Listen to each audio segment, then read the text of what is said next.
En el nombre del Padre, y del Hijo, y del Espíritu Santo. Amén. Acepta, querida Madre y Reina mía, toda mi persona y cuanto con la gracia de tu querido Hijo he podido hacer de bueno. Yo mismo no soy capaz de conservarlo, dadas mi debilidad e inconstancia, y la forma en que me combaten continuamente mis enemigos espirituales. Veo todos los días caer por tierra los cedros del Líbano, y convertirse en aves nocturnas las águilas que volaban en torno al sol. 1000 justos caen a mi izquierda, 10.000 a mi derecha. Mas yo confío en ti, mi poderosa y más que poderosa Madre. Tenme que no caiga, conserva mis bienes que no me saqueen, protege en mí la vida divina, defiende a quien a ti se ha consagrado. Yo te conozco bien y en ti confío.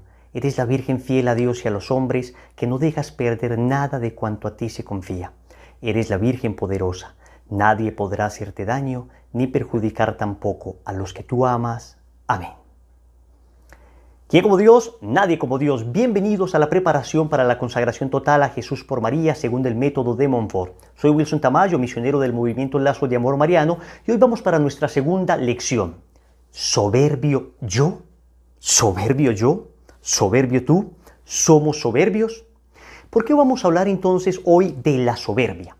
Porque la soberbia es uno de los 3 grandes obstáculos que encontramos en el camino hacia Dios.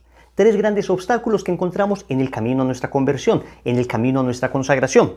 ¿Cuáles son los otros 2 obstáculos? Junto con la soberbia está la lujuria y está la avaricia. Para entenderlo bien, podríamos llamarlos apetito o deseo desordenado de poder, la soberbia, deseo desordenado de placer, la lujuria, deseo desordenado de tener, la avaricia. Y noten bien que hablo de deseos desordenados, porque ¿es malo el poder? ¿Es malo el placer? ¿Es malo el tener en sí mismo? No, es malo el desorden al momento de buscarlos. Y cuando el placer se desordena, deriva en lujuria. Cuando el poder se desordena, deriva en soberbia. Cuando el tener se desordena, deriva en avaricia. Entonces es el desorden de estas cosas las que son malas. Esto nos lo dice el apóstol San Juan en su primera carta, capítulo 2, versículo 15. Primera de Juan 2:15. Puesto que todo lo que hay en el mundo, recuerdan que estamos hablando acá del espíritu del mundo, que estas 2 lecciones son para vaciarnos del espíritu del mundo, y miren lo que dice San Juan, que es lo que hay en el mundo. Todo lo que hay en el mundo, concupiscencia de la carne, concupiscencia de los ojos y soberbia de la vida. Estas 3 cosas, concupiscencia de la carne, sería la inclinación desordenada al placer.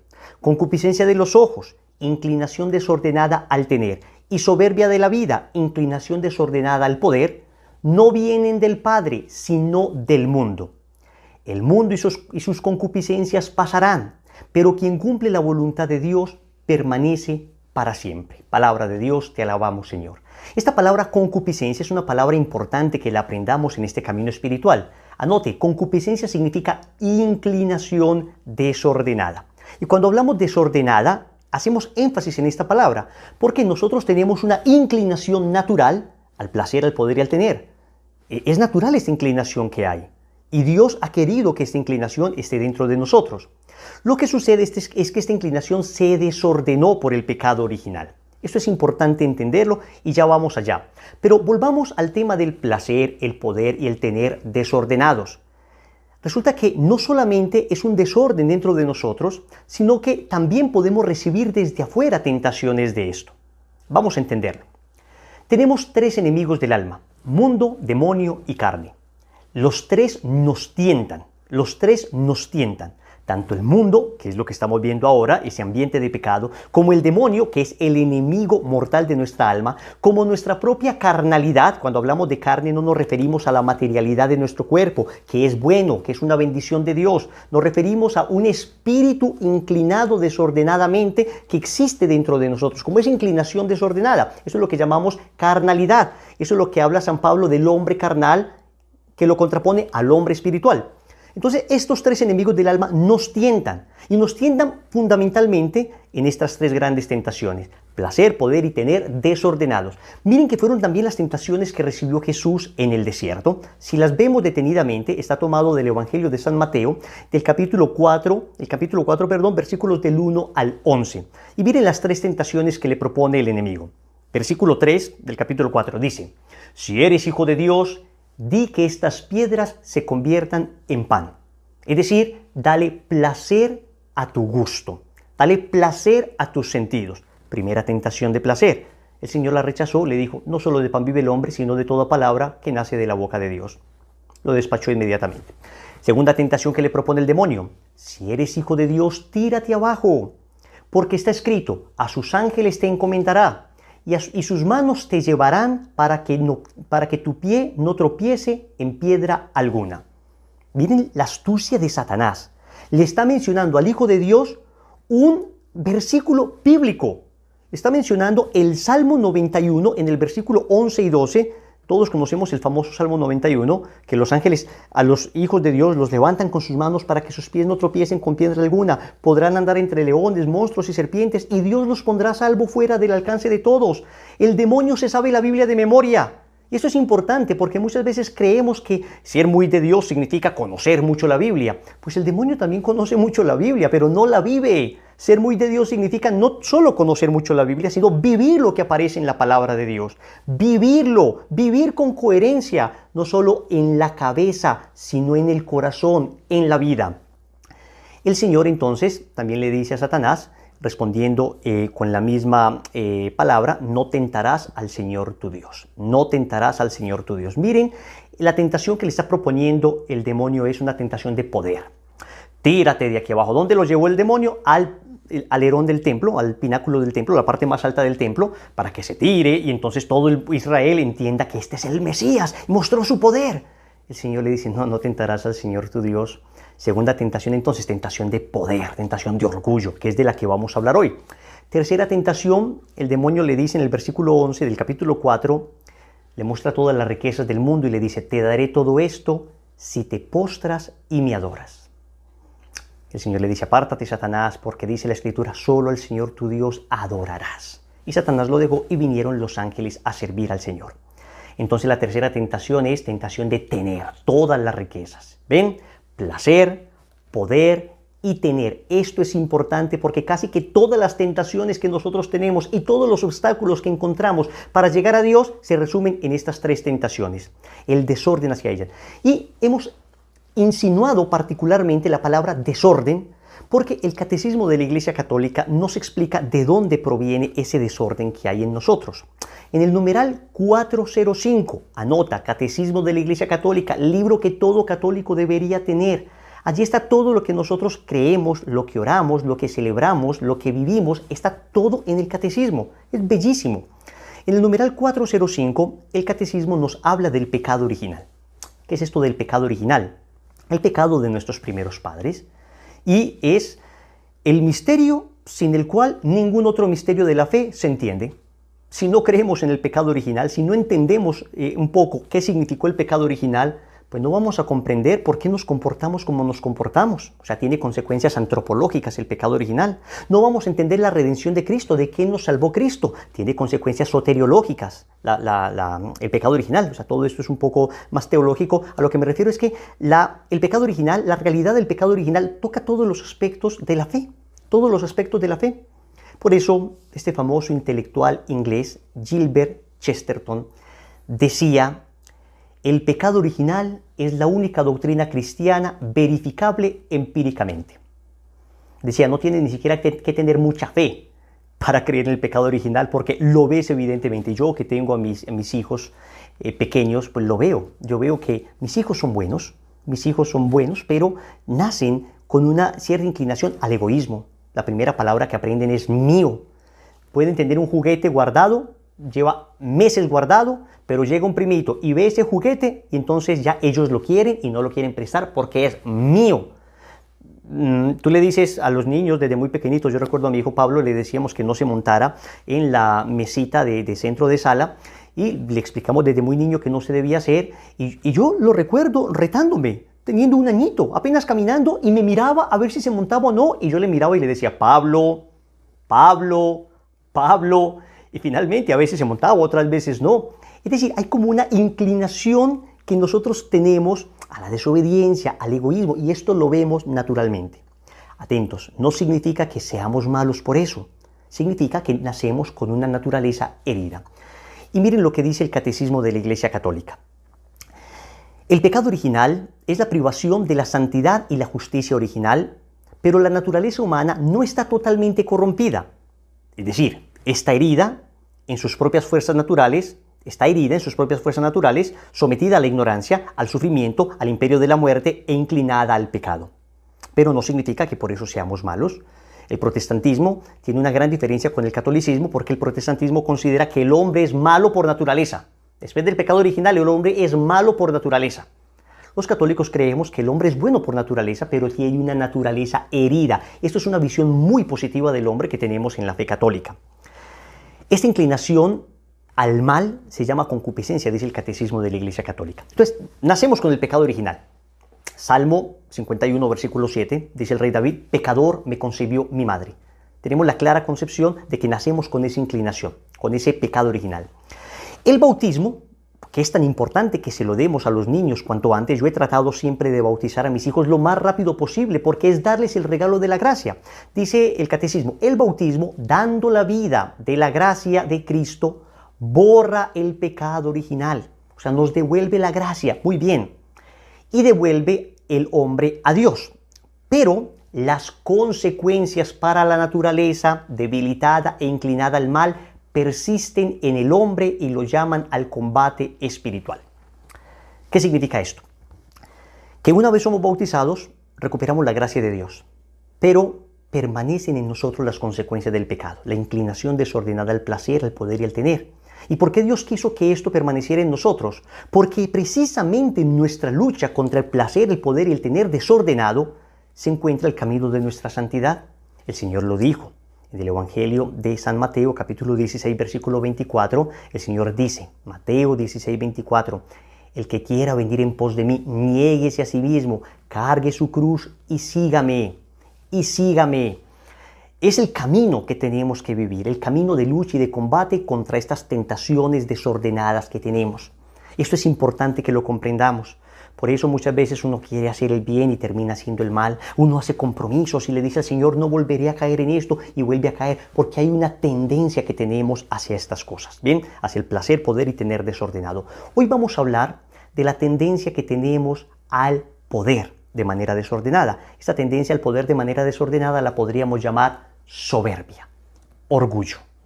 ¿Y qué es esto de la soberbia? ¿Qué es esto del orgullo? Es un apetito desordenado de excelencia, de progreso, de triunfo. Wilson, ¿cómo así? Entonces, no podemos desear el triunfo, no podemos desear progreso, no podemos desear avanzar en la sociedad. Escúchame bien, es un apetito desordenado.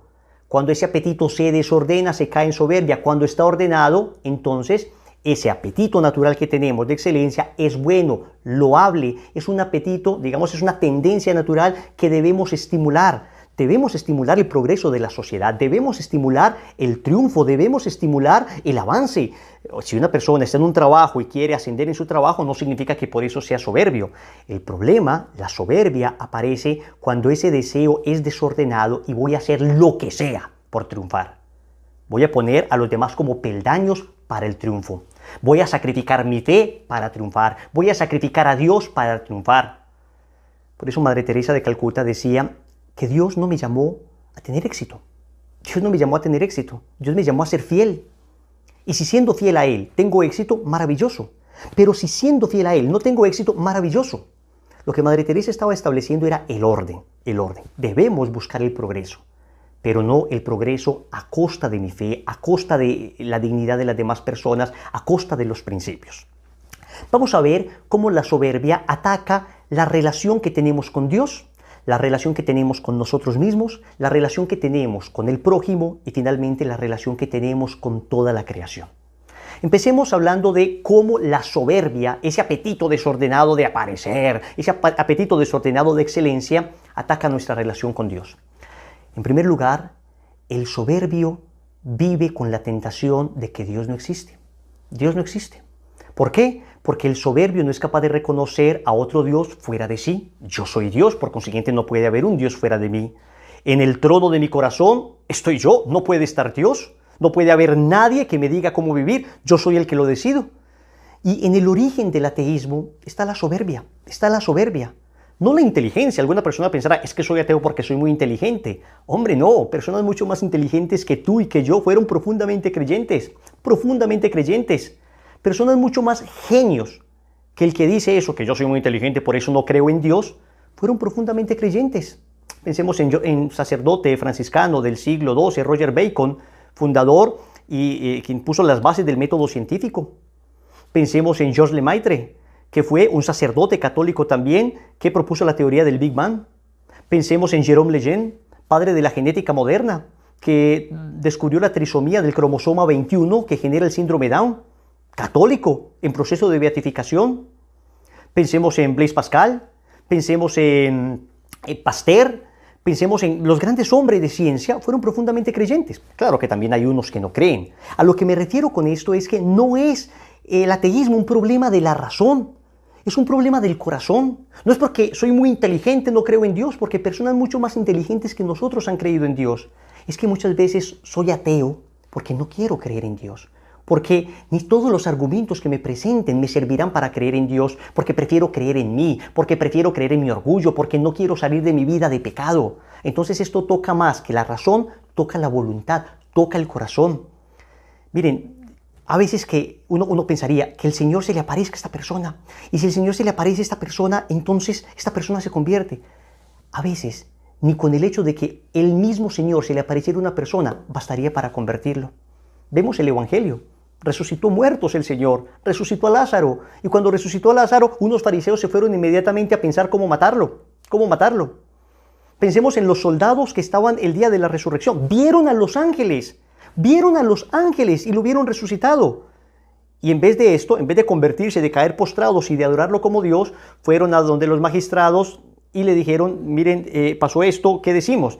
Y los sobornaron diciendo, no, digan una mentira, digan que ustedes estaban dormidos y que se robaron el cuerpo mientras ustedes dormían. Ven, puede haber un acontecimiento extraordinario y si uno no quiere creer, no cree. Para el que no quiere creer, ninguna explicación es suficiente. Pero para el que se abre a creer, ninguna explicación es necesaria. Entonces, lo primero que afecta a la soberbia es nuestra relación con Dios. Si tú quieres profundizar más en las razones que tenemos para creer, yo te invito para que conozcas un curso que hemos desarrollado, un curso de apologética, donde damos razones para creer. Es bien importante que ustedes conozcan que hay razones para creer, que nuestra fe es bastante razonable. En nuestra relación con Dios también corremos el riesgo, en cuanto a la soberbia, de robarle la gloria a Dios, pensar que las cosas que tengo son mías. No me las ha dado Dios, sino me la ha dado mi capacidad intelectual, me la ha dado mi esfuerzo. Oye, ¿y por qué gente con igual capacidad intelectual que tú y con igual esfuerzo o más esfuerzo que tú no tiene lo que tú tienes? ¿Ves? Porque hay una bendición de Dios en todo lo que tenemos. También cuidado con la soberbia espiritual, que es robarle la gloria a Dios cuando el Señor dota de dones a una persona, de dones naturales o extraordinarios o sobrenaturales. Entonces empieza a pensar uno que este don de cantar, este don de lenguas, este don de predicar, este don de hacer milagros es algo mío y me empiezo a afamar con esto y empiezo a sentir que me siento muy cómodo con las alabanzas de las otras personas. Cuidado con ese orgullo y esa vanidad y esa prepotencia. El humilde, en cambio, remite todo a Dios. Sabe que Dios le ha dado cosas, pero son de Él. El humilde, en cambio, puede tener dudas de fe. Oye, no te estoy diciendo que es soberbia tener dudas. A veces surgen espontáneamente. El soberbio es el que no abre esas dudas a la posibilidad de respuesta, sino que se responde el mismo y ya, porque yo lo dije, es así.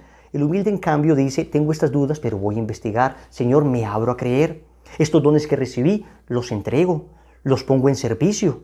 Atentos, aquí está la diferencia. El soberbio utiliza los dones para gobernar, para que me sirvan porque tengo estos dones. El humilde utiliza los dones para servir. Dios me ha dado esto, lo voy a poner al servicio de las demás personas. También soberbia en nuestra relación con Dios hay cuando tenemos prejuicios con la iglesia. Entonces, cualquier cosa que nos enseña la iglesia, no cerramos. Y entonces la iglesia dice que es inmoral el uso de métodos anticonceptivos. Ya el soberbio está diciendo, a mí no me parece, entonces la iglesia quiere que nos llenemos de hijos, entonces yo no voy a seguir esta consagración. Oye, espera, te vamos a explicar más adelante. ¿Saben qué hace el humilde? El humilde dice, oye, no lo entiendo muy bien, pero voy a esperar la explicación, voy a indagar un poco más, ¿habrá razones para esto? Puede que no lo entienda en este momento con claridad. Y el Señor me tendrá que ir dando la gracia para esto. ¿Ven? El soberbio en cambio dice, ¿pero qué me va a enseñar la iglesia? En la iglesia hay pecadores. El soberbio se cierra a la posibilidad de nuevos conocimientos. Yo me acuerdo en un diálogo con un amigo ateo que me decía, Wilson, la gente que tiene fe es cerrada. Y yo le decía, ¿pero por qué? Yo tengo fe en Dios y no me considero cerrado. Sí, ustedes son cerrados porque lo único que importa es la ciencia. Y lo llevé a un tablero, estábamos en un salón y le dije, mira, le hice 2 dibujitos. Uno, le puse ahí fe. Y otro dibujito le puse razón. En uno le puse Dios y en otro le puse ciencia. Y yo le dije, yo como creyente escojo las 2, fe y razón, a Dios y a la ciencia. ¿Tú cuál escoges? Digo, solo la ciencia. Y le dije, bueno, ¿quién es el cerrado entonces? ¿Quién es el cerrado? Acá el cerrado no soy yo que escojo las 2, que me abro a la posibilidad de la ciencia y a la posibilidad de algo que la ciencia no puede explicar. Acá el cerrado eres tú, que no te abres a la posibilidad de algo que la ciencia no puede explicar. Mi amigo se quedó callado y no dijo nada más. Para mostrarles que tener fe es abrirse a nuevas posibilidades. Entonces, yo a veces no entiendo muchas cosas de la iglesia, pero entonces yo indago, estudio, leo, me abro, pregunto. La humildad implica abrirse, Entonces, primera soberbia en nuestra relación con Dios. Segunda soberbia, la que afecta nuestra relación con nosotros mismos. El soberbio es una persona egoísta, todo lo quiere para sí. Primero yo, segundo yo, tercero yo, cuarto yo, quinto yo, sexto yo, séptimo yo. Título de la obra, Las 7 maravillas del mundo. Todo para mí. Yo soy el primero. Que los demás esperen. El humilde, en cambio, se abre a los demás. El humilde, en cambio, está en servicio de los otros. El soberbio es una persona autosuficiente. Cree que no necesita de nadie. Es ese que cree que todo el mundo lo va a hacer mal. Soy yo el único que lo puede hacer bien. Y si no estoy yo, nada va a salir bien. El humilde, en cambio, sabe trabajar en equipo. Sabe que tiene unas cualidades que Dios le ha dado. Atentos con esto. El humilde no niega los dones que Dios le ha dado.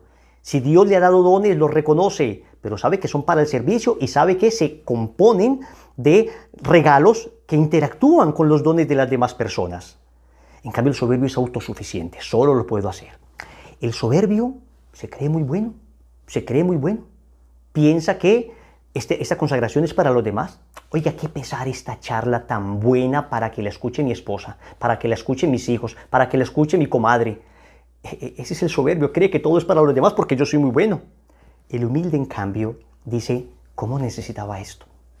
Ese soy yo, soy soberbio. ¿Soberbio yo? Sí, soberbio yo. Wilson, el primer soberbio, el primero que necesita humildad. Reconocer nuestra pequeñez, reconocer nuestra fragilidad, reconocer nuestra soberbia es el primer paso para liberarnos de ella. El humilde es aquel que sabe que tiene bondades, pero sabe que tiene muchas deficiencias también. El soberbio se compara siempre con los que están abajo, Entonces yo no soy tan malo como Hitler, yo no soy tan malo como Nerón, yo no soy tan malo como este sicario, yo no soy tan malo como este. Se compara con los que fueron grandes pecadores, grandes asesinos, pero nunca con un santo. Por eso el soberbio se cree bueno.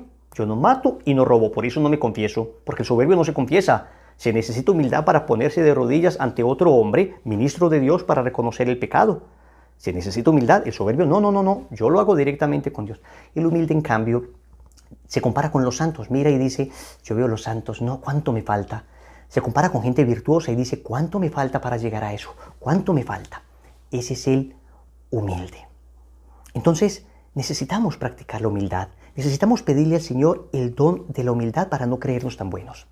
Entonces, primero, la soberbia afecta nuestra relación con Dios. Segundo, la soberbia afecta nuestra relación con nosotros mismos. Tercero, la soberbia afecta nuestra relación con el prójimo, porque entonces el soberbio se cree superior a los demás. Él cree que es mejor que todos. Él hace todo para buscar ser el mejor. Wilson, ¿eso está mal? Sí, está mal. Pero ¿cómo así? ¿No nos dijiste que tenemos que buscar lo mejor? Escúchame esto. Hay una diferencia entre buscar ser el mejor y buscar dar lo mejor. Hay una diferencia. El soberbio busca ser el mejor, y para eso voy a aplastar al que sea y no me importa lo que deba hacer, voy a ser el mejor. El humilde busca dar lo mejor y dice, si dando lo mejor soy el mejor, gloria a Dios. Y si dando lo mejor no soy el mejor, no quedé en el primer puesto, Gloria a Dios. Por eso el humilde vive con paz en su interior, con paz en su corazón. El soberbio, en cambio, vive con una zozobra permanente porque a toda hora está compitiendo con los demás. Porque si tiene mucho dinero, se va a comparar con el que tiene más dinero y tengo que alcanzarlo. Porque si tiene una novia guapa, mira que su compañero tiene una más guapa y entonces debo buscar la más hermosa de todas. Tiene un lindo carro, pero su compañero, su amigo compró un mejor carro, debo tener un mejor carro. Nunca tiene paz y nada sacia el corazón del soberbio. El humilde, en cambio, busca entregar lo mejor que tiene y vive en paz porque siempre tiene la satisfacción de haberlo dado todo. El soberbio también busca siempre reconocimiento. Entonces está hablando siempre de lo que hace, está hablando siempre de la bondad que tiene, de sus dones. Escúchenme bien, las virtudes pierden su brillo cuando se exponen. Las virtudes se opacan cuando se habla de ellas. El humilde, en cambio, no está buscando reconocimiento de nadie. Está haciendo las cosas en conciencia por amor a Dios. Entonces no está con la cámara en la mano para tomarse la selfie al momento en que haga una obra de caridad, para postearla en Facebook, para postearla en redes sociales, para que la gente diga, oye, qué bien, te felicito, buscar likes, buscar me gusta.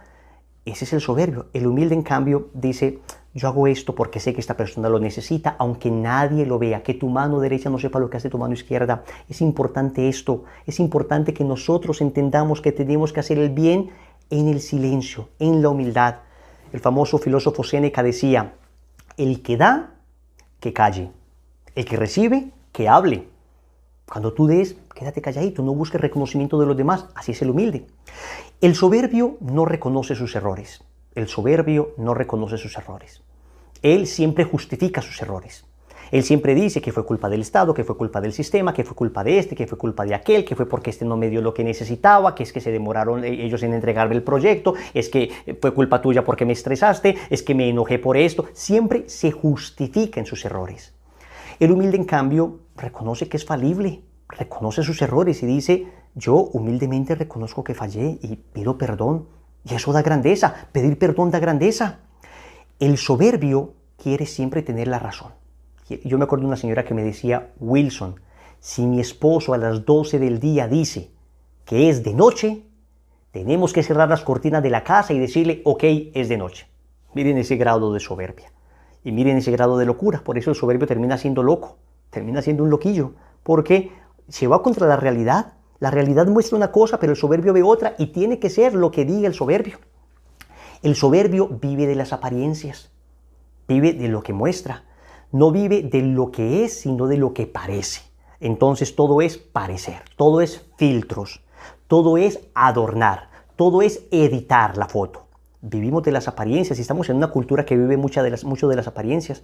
El humilde se muestra tal como es, no porque no reconozca que tenga defectos, sino que busca siempre ir adelante y crecer a pesar de los defectos. Finalmente, el soberbio es un desobediente. Es un desobediente. Una de las más grandes muestras de soberbia es la desobediencia. La desobediencia. El humilde, en cambio, es obediente como Cristo, que se entregó y fue obediente hasta la cruz. Bien. Cuarto, la soberbia daña nuestra relación con la creación. Ya vamos concluyendo. El soberbio explota la creación. A mí me gusta mucho esa palabra creación. Me gusta más que medio ambiente, que naturaleza, porque creación remite al creador. Tenemos un creador. El humilde hace un recurso razonable de los bienes que tenemos, ¿no? Apela a la razonabilidad del uso de los recursos naturales. El soberbio, en cambio, quiere destruir. Quiere destruir. Vemos que el Señor insistió mucho en la necesidad de la humildad.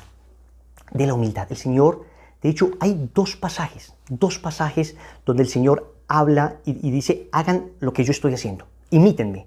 El Señor, siendo Dios, podría decir, imítenme en cualquier cosa, pero prácticamente en dos pasajes en la Biblia dice que me imiten. En el Evangelio de Mateo, capítulo 11, versículo 29, dice, aprendan de mí, que soy manso y humilde de corazón, y hallaréis descanso para vuestras almas. El Señor pudo decir, aprendan de mí a hacer milagros, a multiplicar panes, a caminar sobre las aguas. No, dijo, aprendan de mí a ser humilde. Porque es más importante la humildad que hacer milagros. Es más importante la humildad que hacer milagros. Y dice el Señor, ¿para qué aprendan de mí a ser humildes? Escuchen esto, para hallar descanso para nuestras almas. ¿Te sientes angustiado? ¿Sientes que tu alma está en una turbación interior? ¿No será que necesitas aprender de la humildad de Cristo? Porque el soberbio cree que lo puede resolver todo y cuando no lo puede resolver todo entra en desespero. El humilde dice, yo puedo hacer algo, pero tú eres el que lo puede hacer todo, Señor. Por eso deposito este problema en ti y descansa en el Señor. Y hay otro pasaje tomado del Evangelio de San Juan, capítulo 13, versículo 14, cuando el Señor lava los pies a los discípulos en la última cena. Y les dice, pues si yo, el Señor y el Maestro, os he lavado los pies, vosotros también debéis lavaros los pies unos a otros. El Señor nos dice, aprendan de mí a servir. Dios te ha dado dones, no dudo que Dios te haya dado dones. Sirve con esos dones, eso es lo que hace el camino de la humildad, servir con los dones que hemos recibido del Señor. Y miren que el Señor fue muy duro con los soberbios. Él, que es el amor puro, fue durísimo con los soberbios. Raza de víboras, sepulcros blanqueados. Hijos de Satanás, le decía a los fariseos soberbios, llenos de sí, que creían que se las sabía todas y decían, ¿qué va a enseñarnos este nazareno? El humilde, en cambio, reconoce que lo que tiene es para servir, como Jesús, que siendo rico se empobreció por nosotros, dice el apóstol San Pablo. Se anonadó la kenosis de Jesús, el anonadamiento de Jesús. Siendo Dios, nació pobre en un pesebre, murió pobre, enterrado en una tumba que ni siquiera era de él, vivió humildemente. ¡Qué ejemplo del Señor! Pensemos en la Santísima Virgen María, qué ejemplo el de la Virgen también. En 2 ocasiones ella se menciona a ella misma y en las 2 ocasiones se llama sierva, se llama esclava. Recuerden en Lucas 1:38 cuando dice, he aquí la esclava del Señor.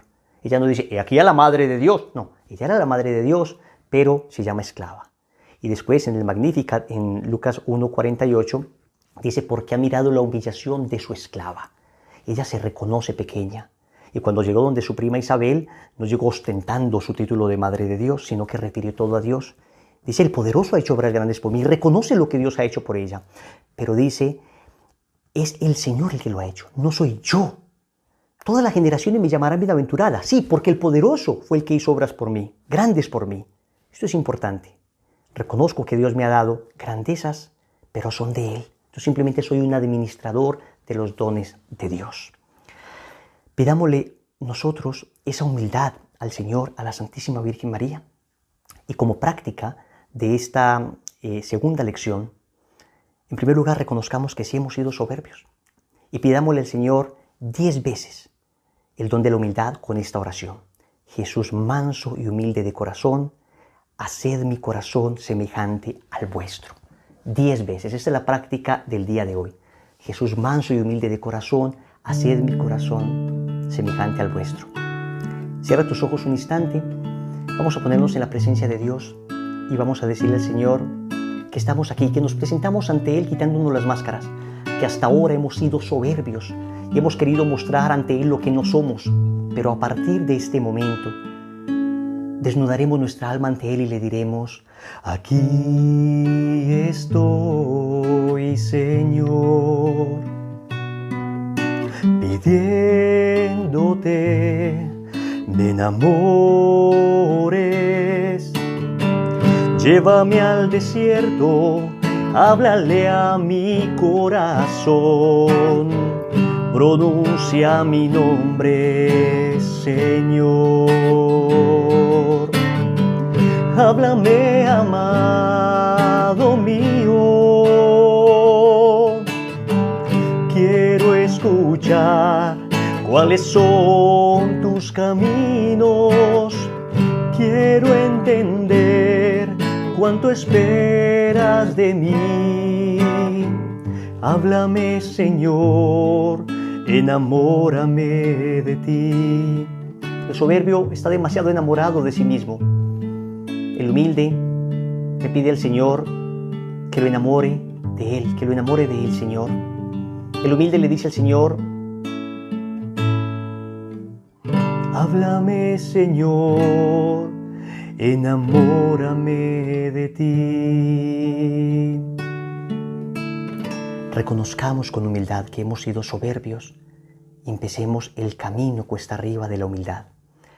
Gracias por acompañarnos. Les esperamos en la próxima lección. Que Dios les bendiga.